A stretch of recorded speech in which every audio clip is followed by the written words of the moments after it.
एक समय की बात है कि एक नगर में एक राजा रहता था और उसके पास किसी चीज की भी कमी नहीं थी। धन दौलत परिवार से वह संपन्न था, पर उसका मन कभी खुश नहीं होता। वह हमेशा घर से व महल से उदास होकर निकलता। उसकी यह स्थिति से सभी परेशान थे।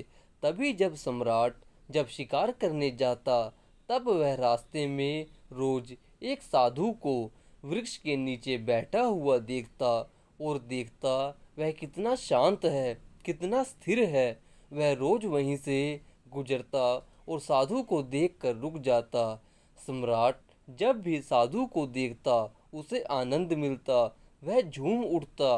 वह सोचता है, आखिर कैसे कोई इंसान बिना धन बिना घर और परिवार के कैसे खुश रहता है। उसका समय वहीं खड़े खड़े इतनी तेजी से व्यतीत होता है कि उसे पता तक नहीं चलता। कुछ दिनों बाद उस गांव में बाढ़ आ जाती है। राजा सोचता है, क्यों ना मैं इसे अपने महल में ले चलूं, ताकि यह बाढ़ में परेशान ना हो जाए। राजा साधु के चरणों में गिर गया और साधु से प्रार्थना करने लगा, साधु जी, मौसम खराब है और आगे और खराब हो जाएगा। आप मेरे साथ मेरे महल में चलो। यह सुनकर साधु तुरंत तैयार हो जाता है। इसे देखकर राजा हैरान हो जाता है, जबकि राजा यह चाहता था कि साधु उससे पूछे, कौन सा महल, कहाँ महल? मैं किसी महल को नहीं जानता और मैं यहीं पर रह के अपना जीवन गुजारूंगा। यह सुनकर राजा हैरान हो जाता है। जब साधु एक बार में कहते ही तैयार हो गया, आखिर कैसे इतनी जल्दी तैयार यह कैसे हो गए? जबकि राजा कुछ और ही सोच रहा था, पर ऐसा नहीं हुआ। साधु जाकर उसके रथ पर तुरंत सवार हो गया और राजा को यह देखकर बहुत हैरानी हुई कि अब मुझे तो पैदल जाना पड़ेगा। अब मेरा इस राज्य में क्या इज्जत रह जाएगा। अब वह साधु महल में आ गया और अब वह शांत से रहता, वहां भी बैठा रहता, ध्यान और भजन लगाए रहता। उसका सारा दिन वहीं बैठे बैठे ध्यान में बीत जाता। वह अपने साथ और लोगों को भी अपने पास बैठने को कहता, पर उसके पास कोई भी नहीं बैठता। धीरे धीरे समय गुजर जाता है। अब वह स्वर्ग का जीवन जी रहा था। उसके लिए किसी चीज की कमी नहीं थी। उसके और राजा की जीवन में लगभग समानता आ गई थी। साल तक यह प्रक्रिया ऐसे ही चलती रही।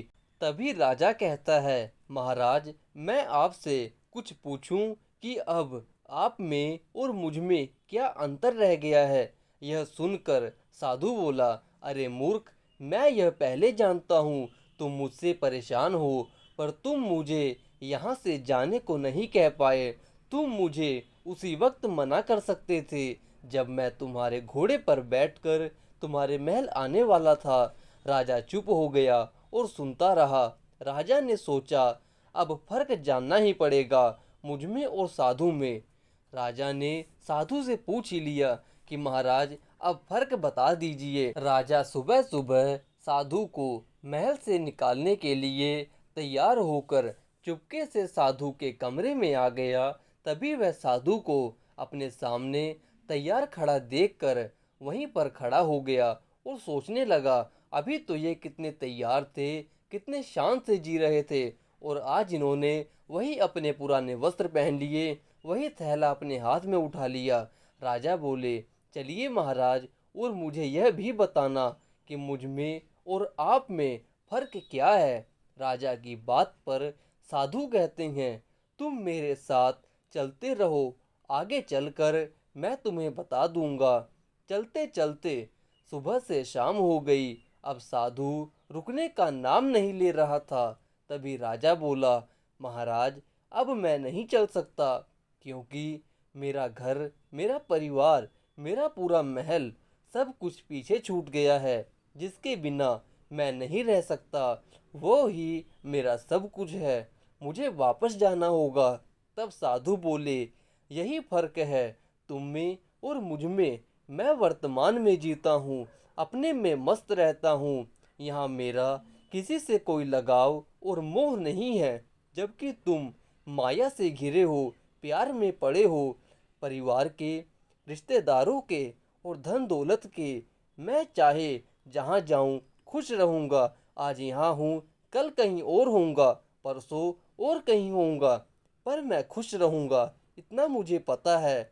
मगर तुम ना ही यहाँ रह पाओगे और ना कहीं और, क्योंकि तुम्हारा जुड़ाव दुनिया से है, तुम्हारा जुड़ाव माया से है और मेरा जुड़ाव इसके विपरीत परमात्मा से है, प्रभु के नाम से है। राजा ने कहा, मैंने इतना बड़ा मौका कैसे गवा दिया। तब राजा कहता है, आप फिर मेरे साथ आज फिर से महल चलो। अब साधु सीधे ना कर देता है। वह मुस्कुराते हुए कहता है, मेरे लिए महल कुछ नहीं है, मेरे लिए जंगल भी महल है। हम सन्यासी हैं और हम अपने में मस्त रहते हैं। यह कहकर साधु वहां से चला जाता है, जबकि राजा यह सोचता है कि मैंने इतना स्वर्ण अवसर कैसे गंवा दिया, जबकि मुझे साधु के पास बैठकर उनसे ज्ञान सीखना चाहिए था, उनसे सत्संग सुनना चाहिए था, ताकि मेरे जीवन का उद्धार हो सके। पर मैंने ऐसा नहीं किया। मैं तो यह सोचता रहा कि यह तो मेरे धन को खा रहा है, मेरा नुकसान कर रहा है, जो कि मेरी सबसे बड़ी भूल थी, जिसका पछतावा मुझे आज हो रहा है। दोस्तों, हमें भी हमारी परिस्थितियां जला रही हैं। हमारी परिस्थितियां ही हमें गुलाम बनाए हुए हैं और हम अपने हालत पर मजबूर हैं। हम सोचते हैं हमारे बाद हमारे घर, हमारे परिवार का क्या होगा, उनको भोजन कौन देगा, पर ऐसा नहीं होता। यह एक काल्पनिक डर है, जबकि परमात्मा सबकी किस्मत में भोजन और खाना, रहना, सब कुछ पहले ही तय कर देते हैं। उसके कर्मों के हिसाब से उसको सुख और दुख, यह सब का ब्यौरा तैयार हो जाता है और हमारे कर्मों के हिसाब से हमें फल मिलता है। हम जो भी करते हैं हमें उसी का निचोड़ मिलता है। हम नए जीवन की नई शुरुआत कर सकते हैं, उसे स्वर्ग बना सकते हैं। यदि हम अपने अंदर के काल्पनिक डर को निकाल दें तो हमारा जीवन सुखमय हो जाएगा। यदि हम चिंता करेंगे तो हमारा कोई फायदा नहीं होगा। यदि चिंतन करेंगे तो परमात्मा से लगाव बढ़ेगा। अब आप ही सोचिए, चिंतन करना है या चिंता करना है। इन दोनों में अंतर छोटा ही है, बस कहने मात्र से, पर फर्क बहुत बड़ा है।